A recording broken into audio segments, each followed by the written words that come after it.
एक रात अंजू और मनोज बुरी तरह झगड़े।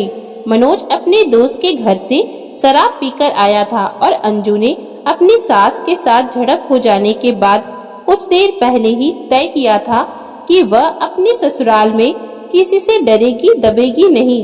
इन दोनों कारणों से उनके बीच झगड़ा बढ़ता ही चला गया। तुम्हें इस घर में रहना है तो काम में माँ का पूरा हाथ बटाओ, तुम मटर गश्ती करती फिरो और माँ रसोई में घुसी रहे, ये मैं बिल्कुल बर्दाश्त नहीं करूँगा। मनोज की गुस्से से कांपती आवाज पूरे घर में गूंज उठी।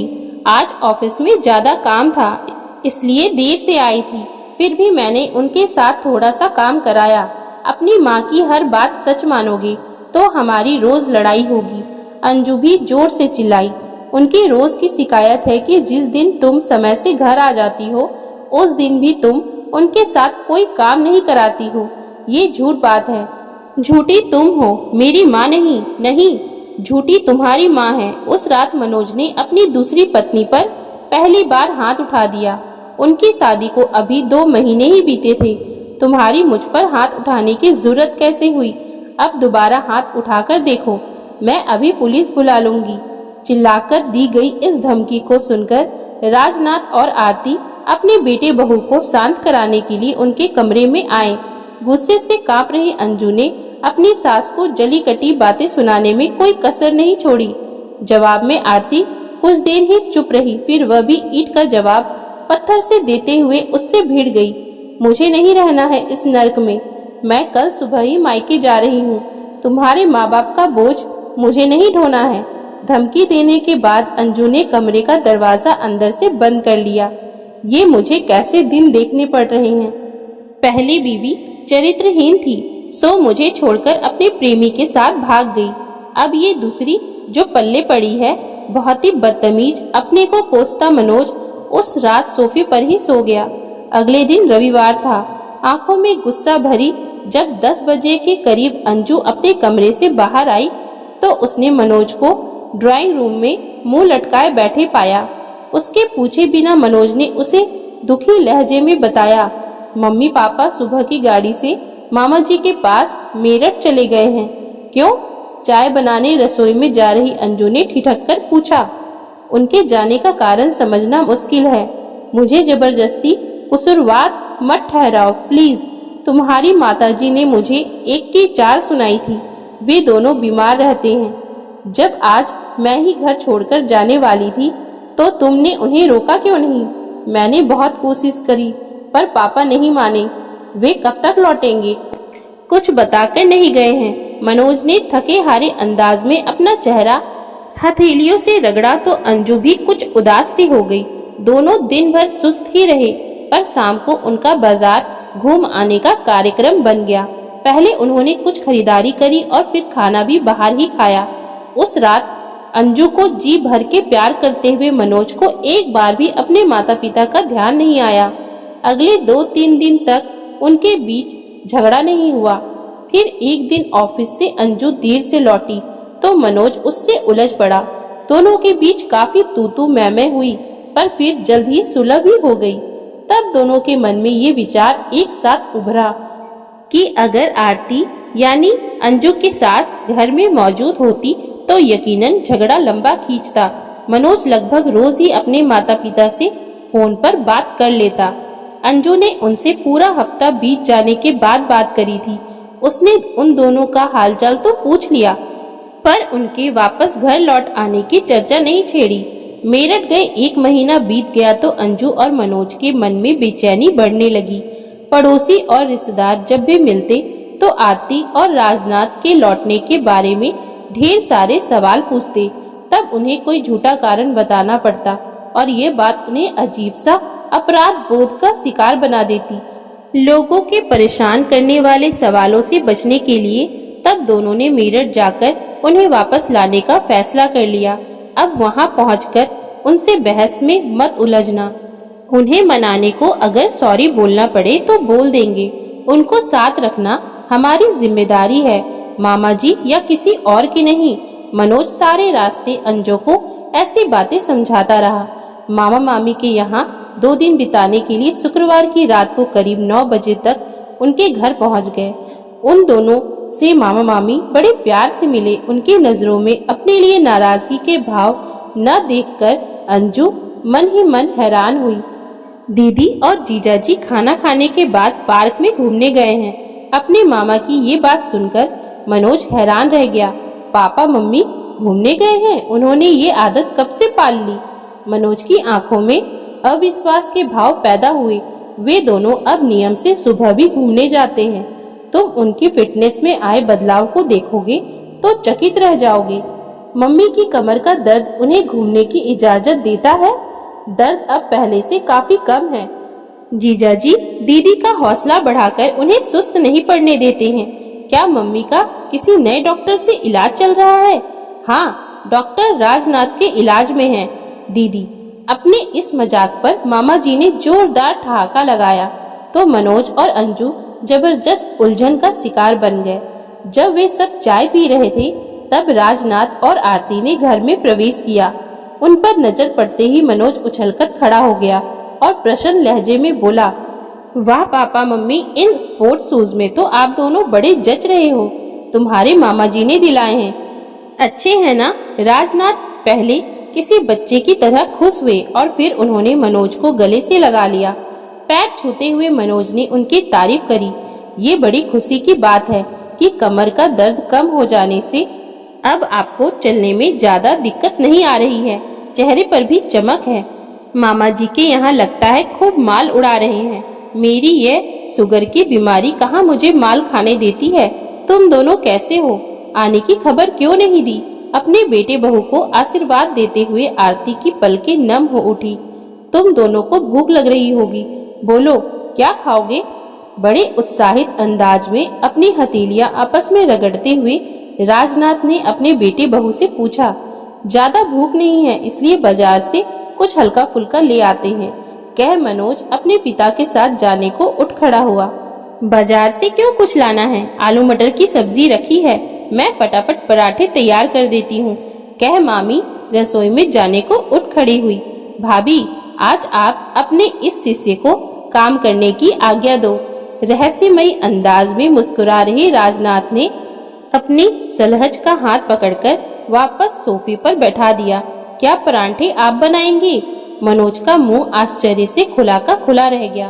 पिछले दिनों तुम्हारी मामी से कुछ कुकिंग सीखी है मैंने। बस 15 मिनट से ज्यादा समय नहीं लगेगा खाना लगाने में। तुम दोनों तब तक फ्रेश हो जाओ। अपने बेटे का गाल प्यार से थपथपाने के बाद राजनाथ सीटी बजाते हुए रसोई की तरफ चले गए।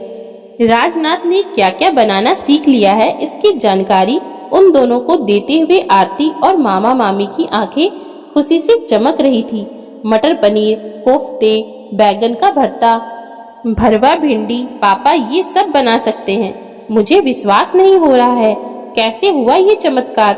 मनोज सचमुच बहुत हैरान नजर आ रहा था, क्योंकि राजनाथ को पहले तो चाय भी ढंग से बनानी नहीं आती थी। अरे जीजाजी आजकल बड़े मॉडर्न हो गए हैं। कहते हैं कि आज के समय में हर इंसान को घर और बाहर के सारे काम करने आने चाहिए। किसी पर आश्रित होकर बोझ बन जाना नर्क में जीने जैसा है। अपने इस नए आदर्श वाक्य को वे दिन में कई बार हम सबको सुनाते हैं। इस उम्र में कोई इतना ज्यादा बदल सकता है, ये सचमुच हैरान करने वाली बात है।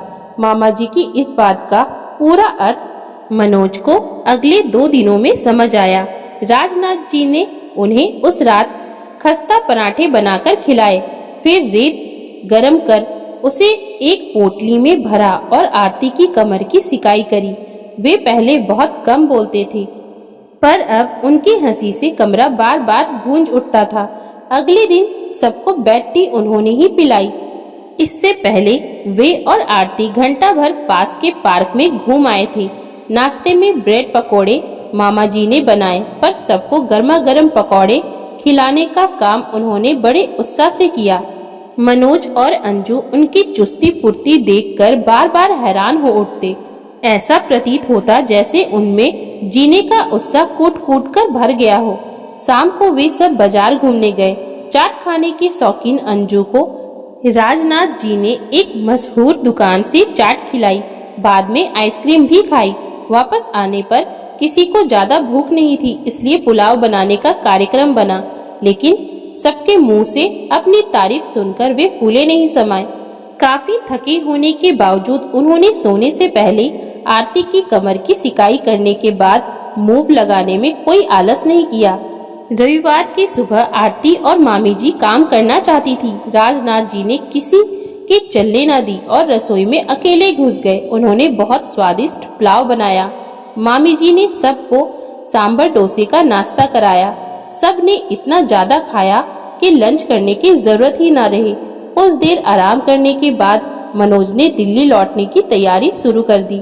पापा मम्मी, आप दोनों भी अपना सामान पैक करना शुरू कर दो। यहाँ से 2 बजे तक निकलना ठीक रहेगा। लेट हो गए तो शाम को ट्रैफिक में फंस जाएंगे। मनोज की ये बात सुनकर राजनाथ जी एकदम गंभीर हो गए तो आरती बेचैन अंदाज में उनकी शक्ल देखने लगी। इन्हें अभी कुछ और दिन यही रहने दो मनोज बेटा। मामा जी भी सहज नजर नहीं आ रहे थे। मामा जी, ये दोनों 1 महीना तो रह लिए हैं यहाँ। इनका अगला चक्कर मैं जल्दी लगवा दूंगा। मनोज ने मुस्कुराते हुए जवाब दिया। राजनाथ ने एक बार अपना गला साफ करने के बाद मनोज से कहा, हम अभी नहीं चल रहे हैं मनोज। क्यों? क्या आप अब भी हमसे नाराज हो? मनोज एकदम से चिढ़ उठा। मेरी बात समझ बेटे, हमारे कारण तेरे घर में कलेश हो, ये हम बिल्कुल नहीं चाहते हैं। राजनाथ असहज नजर आने लगे। इस तरह के झगड़े घर में चलते रहते हैं पापा। इनके कारण आप दोनों को अपना घर छोड़ देना समझदारी की बात नहीं है। तेरी माँ की बहू से नहीं बनती है। किसी दिन लड़ झगड़ कर अंजू घर छोड़े। इससे बेहतर है कि हम तुम दोनों को अकेले रहने दें। हमें अकेले नहीं बल्कि आप दोनों के साथ रहना है। अब आप पिछली बातें भुलाकर सामान बांधना शुरू कर दो। अंजू, तुम क्यों नहीं कुछ बोल रही हो? मनोज ने उन दोनों पर दबाव बनाने के लिए अपनी पत्नी से सहायता मांगी। आप दोनों हमारे साथ चलिए प्लीज। अंजू ने धीमी आवाज में अपने ससुर से प्रार्थना करी। राजनाथ जी कुछ पलों की खामोशी के बाद बोले, तुम दोनों जो टालोगे तो हम वापस चल पड़ेंगे, पर पहले मैं कुछ कहना चाहता हूँ। क्या ये कहना सुनना घर पहुँचकर नहीं हो सकता है पापा? अभी मैंने तुम्हारे साथ वापस चलने का फैसला नहीं किया है मनोज। वापस तो मैं आप दोनों को ले ही जाऊंगा। हमसे क्या कहना चाहते हो आप? तब राजनाथ जी ने भावुक स्वर में बोलना शुरू किया। बहू, तुम भी मेरी बात ध्यान से सुनो। उस रात मनोज से लड़ते हुए गुस्से में तुमने हमें बोझ बताया था। तुम्हारी उस शिकायत को दूर करने के लिए मैंने खाना बनाना, घर साफ रखना और मशीन से कपड़े धोना सीख लिया है। तुम्हारी सास से ज्यादा काम नहीं होता, पर मैं तुम्हारा हाथ बटाने लायक हो गया हूँ। तुम्हारी सास का भी गुस्सा तेज है। मैंने यहाँ आकर इसे बहुत समझाया है। इसने मुझसे वादा किया है कि ये तुम्हारे साथ अपना व्यवहार बदल लेगी। उस रात मनोज से झगड़ते हुए जब तुमने घर छोड़कर मायके चले जाने की धमकी दी तो मैं अंदर तक कांप उठा था।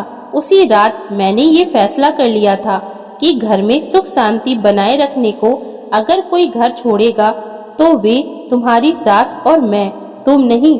बहू, मनोज को अपनी पहली पत्नी से तलाक आसानी से नहीं मिला था। जिन दिनों केस चल रहा था हम शर्मिंदगी के मारे लोगों से नजर नहीं मिला पाते थे। उनके सवालों के जवाब देने से बचने के लिए हमने घर से निकलना बिल्कुल कम कर दिया था। वकीलों और पुलिस वालों ने हमें बहुत सताया था। वैसा खराब वक्त मेरी जिंदगी में फिर से आ सकता है, ऐसी कल्पना भी मेरी रूह कपा देती है। तभी मैं कह रहा हूँ कि तुम दोनों हमें साथ ले जाने की जिद ना करो। अगर तुम दोनों के बीच कभी अलगाव हुआ और मुझे वैसी शर्मिंदगी का बोझ एक बार फिर से ढोना पड़ा तो मैं जीते जी मर जाऊंगा। पापा, आप अपने आंसू पोंछ लो प्लीज। मैं वादा करती हूँ कि घर छोड़कर जाने की बात मेरे मुंह से कभी नहीं निकलेगी। अपने ससुर के मन की पीड़ा को दूर करने के लिए अंजू ने भरे गले से तुरंत उन्हें विश्वास दिलाया और मैंने आज से शराब छोड़ दी। मनोज के इस फैसले को सुन राजनाथ जी ने भाव विभोर होकर उसे गले से लगा लिया। आरती, तुम पैकिंग शुरू करो और मैं इस खुशी के मौके पर सबका मुंह हलवे से मीठा कराता हूँ। बहुत खुश नजर आ रहे राजनाथ जी ने अपने बहू बेटे के सिर पर हाथ रख कर आशीर्वाद दिया और फिर रसोई की तरफ हलवा बनाने चले गए। तो दोस्तों, अगर आपको हमारी आज की ये कहानी अच्छी लगी हो तो कृपया आप हमारे चैनल को लाइक, शेयर और सब्सक्राइब जरूर कर लीजिए, जिससे हम आपके लिए और भी अच्छी अच्छी कहानियाँ लाते रहें। Thank you for watching.